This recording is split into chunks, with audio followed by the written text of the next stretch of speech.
ఓం శ్రీ మహాగణాధిపతి నమః, శ్రీ సరస్వతి నమః, శ్రీ గురుభ్యో నమః. జై గణేష్ క్రియేషన్స్ ప్రేక్షకులందరికీ స్వాగతం. నేను మీ అనుపమ. ఎంతో చక్కగా చక్కటి కథా కథనంతో చాలా చక్కగా మరి ఉత్సాహంగా ఆసక్తి రేపే విధంగా ఉంటుంది శివపురాణం కథలన్నీ కూడా. ఇక కథ చాలా ఆసక్తిగా సాగుతూ ఉంది.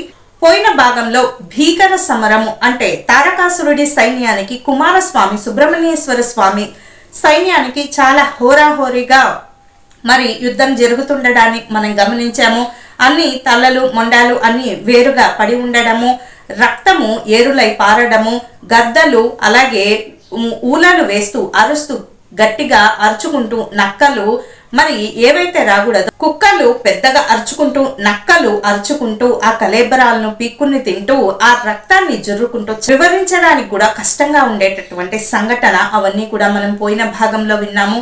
ఇక ఈ భాగంలో కుమార రంగంలోకి దిగు అని చెప్పి ఎవరు అంటున్నారో ఇప్పుడు కొనసాగింపుగా కథ. కుమారస్వామి ఓదార్పుతోటి ఇక దేవతలంతా కూడా కొద్దిగా శాంతి పొందారు. మరి దేవతలంతా కూడా కుమారస్వామి దగ్గరకు వెళ్ళి మరి ఏమిటిది, సైన్యంలో చాలా మంది చనిపోతున్నారు, రక్తం ఏరులై పారుతుంది, ఈ సమస్యకు పరిష్కారం ఏమిటి, ఇలా జరుగుతూ పోతూ ఉంటే మనము ఎలా గెలుస్తామో, దేవతలు గాని గెలవకపోతే దేవతల వైపు వారు గాని గెలవకపోతే ఈ రాక్షస ప్రవృత్తితోటి మరింత మనము ఇబ్బంది పడాల్సి వస్తుంది, ఇక బ్రతికే అవకాశం ఉండదు అని అన్నప్పుడు వారిని ఓదార్చి పంపిస్తాడు. అప్పటికప్పుడు మరి ధైర్యోపవచనాలు చెప్పి అప్పటికి మరి పంపించి వేస్తాడు కుమారస్వామి.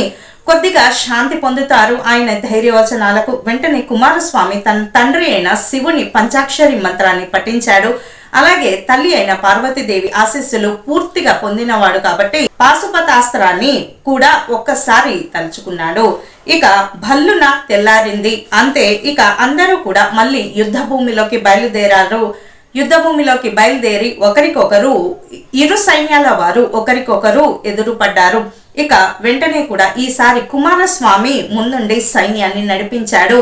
ఇక మరి చాలా నష్టం జరిగింది, సైన్యంలో చాలా మంది చనిపోవడం కారణంగా ఈ సమయంలో అతనిలో ఏదో ఒక దివ్య ప్రకాశము ఆవరించి ఉంది. కుమారస్వామిలో ఎప్పుడు కూడా ఒక మంచి జరిగేటప్పుడు ఒక వ్యక్తిలో ఒక రకమైనటువంటి ప్రకాశము కనిపిస్తుంది. ఆ ప్రకాశం ఏదో కాదు, భగవత్ తేజస్సు, ఆ దైవ శక్తియే ఆ మనిషిని అలా మరి ముందుకు తోస్తుంది. ఇక్కడ ఉండేది మరి కుమారస్వామి దేవుడు కాబట్టి ఇక ఇక్కడ నిన్న యుద్ధం ఆగినప్పుడు ఏ జట్లు పోరాడుతున్నాయో ఆ జట్లతోటే మళ్ళీ నేటి నుంచి కూడా యుద్ధం ప్రారంభమైంది.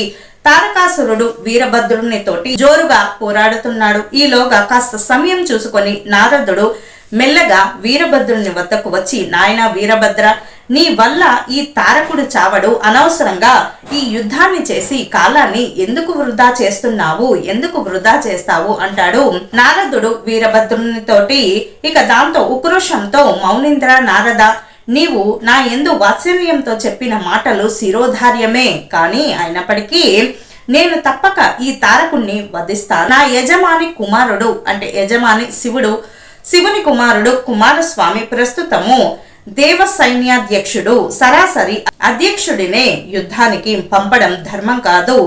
ఉన్న వీరుల వల్ల కాకపోతే అప్పుడే రాజు యుద్ధానికి దిగుతాడు. ఎప్పుడు కూడా రాజు నేరుగా యుద్ధ నీతిలో నేరుగా రాజును యుద్ధానికి పంపించరు. వారి సైన్యాన్ని యుద్ధ ప్రాతిపదికన మరి ఏదన్నా అత్యవసరమైనటువంటి పరిస్థితుల్లో ఉన్నప్పటికీ ముందుగా సైన్యము చాలా బలమైనటువంటి వారినే ముందుగా మరి యుద్ధానికి పంపించడం, వారితో కాని పరిస్థితుల్లో మాత్రమే రాజు మరి ఆ సందర్భంలో అక్కడికి యుద్ధానికి వెళ్ళడం జరుగుతుంది. అప్పుడు యుద్ధానికి దిగుతాడు రాజు. కాబట్టి మీకు తెలియని యుద్ధ ధర్మాల ఇవన్నీ, అందుకే మీరేమి అనుకోకండి నారద అంటూ తారకుడిపై వికటాటాసం చేస్తూ విజృంభిస్తాడు వీరభద్రుడు. తారకుడు కూడా వీరభద్రుని పైకి మరి రెట్టించిన ఉత్సాహంతో అస్త్రాలను సంధిస్తాడు. పోరు బాగా బీభత్సంగా ఘోరంగా జరుగుతుంది యుద్ధము. ఈలోగా కుమారస్వామి వీరభద్రుని వద్దకు ఒక భటుని పంపించి యుద్ధాన్ని ఆపివేయమన్నారు. దాంతో చేసేది లేక వీరభద్రుడు అంతటితోటి మరి యుద్ధాన్ని విరమిస్తాడు. అయినా తారకుడి కోపం తగ్గలేదు. ఇష్టం వచ్చినట్లుగా మరి అర్చుకుంటూ ప్రవర్తిస్తూ పెడబొబ్బలు పెడుతూ పెద్ద పెద్దగా అర్చుకుంటూ తారకుడి కోపం తగ్గలేదు కాబట్టి సైన్యంపై విశృంఖలంగా చాలా దౌర్జన్యంగా శరాలతోటి దాడి చేస్తూ ఉంటాడు. ఎంత చెప్పినా మూర్ఖపు లక్షణము, మూర్ఖులను రంజింపజేయలేము అంటే మూర్ఖులను ఎప్పుడు కూడా మెప్పించలేము అన్న సామెత ఉండనే ఉంది. దాంతో దేవతలంతా కూడా కకావికలమైపోతారు. చాలా మరి బీభత్సంగా మారుతుంది, మరి ఘోరంగా కఠినంగా మారుతుంది. అక్కడ ఉండేటటువంటి దృశ్యం అంతా కూడా సాక్షాత్తు శ్రీ మహావిష్ణువే తారకుడిపైకి యుద్ధానికి వస్తాడు. ఇక వీరిద్దరికి చాలా రోజులు యుద్ధం జరుగుతూ ఉంది. ఒక సమయంలో తారకుడు మూర్ఛపోతాడు. యుద్ధం చేసి చేసి చాలా రోజులు అలా చేస్తుండగా తారకుడు ఒక రోజు మూర్ఛపోతాడు. కానీ వెంటనే అంతలోనే తెప్పరిల్లి తేరుకొని రెట్టించిన కోపంతో పోరు సాగిస్తాడు. ఎప్పుడు కూడా దేవతలకు దానవులకు అంటే రాక్షసులకు భేదం ఏమిటని చూసుకుంటే రాక్షసులు ఎప్పుడు చెడుకి పోరాడతారు, దేవతలు ఎప్పుడు కూడా మంచికి పోరాడతారు. ఎప్పుడు కూడా మంచి విజయం సాధిస్తుంది, ధర్మమే విజయం సాధిస్తుంది. కానీ చెడు ఎప్పుడు ఎక్కడా కూడా విజయం సాధించినట్టు దాఖలాలే లేవు. కాబట్టి ఎప్పుడు కూడా ధర్మ మార్గం వైపే వెళ్ళాలి. అధర్మాన్ని గనక ఒకసారి ఆ మార్గంలో వెళ్ళడానికి ప్రయత్నిస్తే అంతా కూడా మరి సంహరించబడుతుంది. ఒకరోజు కోపంతో పోరు సాగిస్తూ ఉంటాడు ఇలా తారకాసురుడు. విష్ణు తారకుల సమరం చూసేవారికి ఉత్సాహాన్ని కలిగిస్తుంది. దాంతో కుమారస్వామి ఈ యుద్ధం చూస్తూ ఇక పరవశంతో కేరింతలు కొడుతూ ఉంటాడు. కుమారస్వామికి వరసకు మేనమామ శ్రీ మహావిష్ణువు. దాంతో ఇంతలో బ్రహ్మదేవుడు కుమారస్వామి వద్దకు వచ్చి, కుమార, ఎందుకు ఈ వృధా సమరము? తారకుడు శ్రీహరి వల్ల చావడు, వీడిని చంపేందుకే కదా మరి నువ్వు శివునికి ఉద్భవించావు. కాబట్టి వెంటనే నువ్వు రంగంలోకి దిగు కుమార అంటూ కర్తవ్యాన్ని బోధిస్తాడు బ్రహ్మదేవుడు కుమారస్వామికి. ఇదంతా కూడా కుమార రంగంలోకి దిగు అనేటటువంటి శివపురాణంలో ఇవన్నీ కూడా కథ ఇలా కొనసాగింపుగా సాగుతూ ఉంది. తర్వాత కొనసాగింపుగా కుమార తారకుల పోరు, అలాగే కుమారస్వామి తారకాసురుడు మధ్య పోరు ఏ విధంగా జరిగింది అనేది మరలా వచ్చే భాగంలో తెలుసుకుందాము. చాలా మంది మరి సైన్యం చనిపోవడము, అలాగే ఇరువైపుల సైన్యం కూడా చనిపోవడం, చాలా మంది చనిపోయిన తర్వాత వీరభద్రుడు చాలా హోరాహోరీగా పోరాడాడు. అయినా ఎటువంటి ప్రయోజనం లేదు. ఎన్ని రోజులు పోరాడినప్పటికీ ఇక వెంటనే కూడా నారదుడు ఆ వీరభద్రుణ్ణి మరి యుద్ధం ఉపశమించమని, యుద్ధం విరమించమని చెప్పాడు. అయినా కూడా మరి రాజనీతి ప్రకారము నేరుగా రాజుని యుద్ధానికి పంపించడం ధర్మం కాదు. కాబట్టి మీరు ధర్మము అన్నీ తెలిసిన వారు కాబట్టి మీరు మరి నాకు ఇలాంటివి చెప్పకండి, మరి నేను సాధ్యమైనంత వరకు నేను పోరాటం చేస్తాను అని చెప్పి వీరభద్రుడు అదే పనిగా ఘోరంగా చాలా తెగువ చూపించి ధైర్యంతో బలాన్ని అన్ని కూడా ప్రదర్శించి పోరాడుతాడు.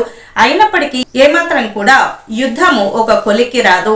లాభం లేదనుకుని శ్రీ మహావిష్ణువు ఇక కుమారస్వామి ఒక భటుని పంపించి మరి వీరభద్రుణ్ణి యుద్ధము మరి ఆపివేయమని చెప్పినప్పుడు రాజు ఆజ్ఞ శిరస వహించాలి. కాబట్టి యుద్ధం ఆపివేసిన తర్వాత శ్రీ మహావిష్ణువు మరి విశృంఖలంగా సాగిస్తున్నటువంటి ఈ సైన్యంపై, తారకుని సైన్యంపై శ్రీ మహావిష్ణువు చాలా రోజులు హోరాహోరీగా యుద్ధం సాగుతూ ఉంది.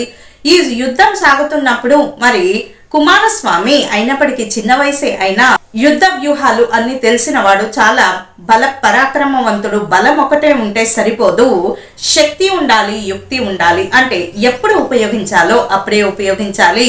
ఆ మాటకొస్తే తారకాసురుడు కూడా బలవంతుడే, కానీ యుక్తి లేదు కాబట్టి ఓడిపోతాడు చివరాఖరకు.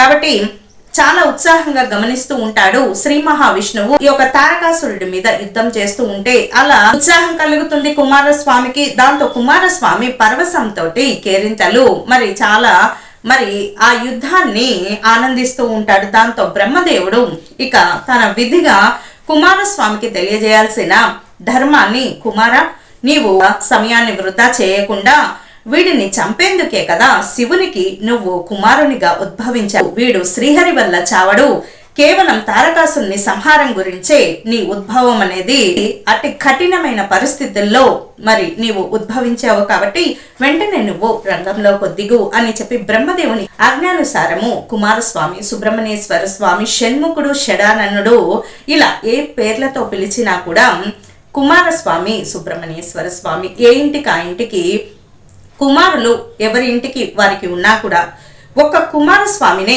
ఈ లోకమంతటికి కూడా కుమారునిగా చెప్పడం జరిగింది. దీనికి కారణం ఏమిటి అంటే లోకాన్ని ఉద్ధరించిన కారణంగా, తారకాసుని సంహరించిన కారణంగా, ఈ లోకాన్ని రక్షించిన కారణంగా, కేవలము రాక్షస సంహారం గురించే ఉద్భవించినటువంటి అద్భుతమైనటువంటి రూపము కుమారస్వామి. ఇదండి ఈరోజు భాగము కుమార రంగంలోకి దిగు అని.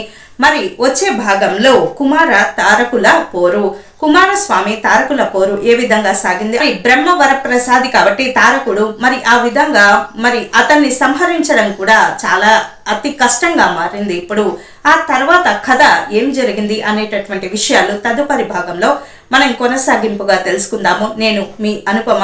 అందరం ఆనందంగా ఉండాలి, అందులో మనము ఉండాలి అని కోరుకుంటూ లోక సమస్త సుఖినో భవంతు, సర్వేజన సుఖినో భవంతు. స్వస్తి.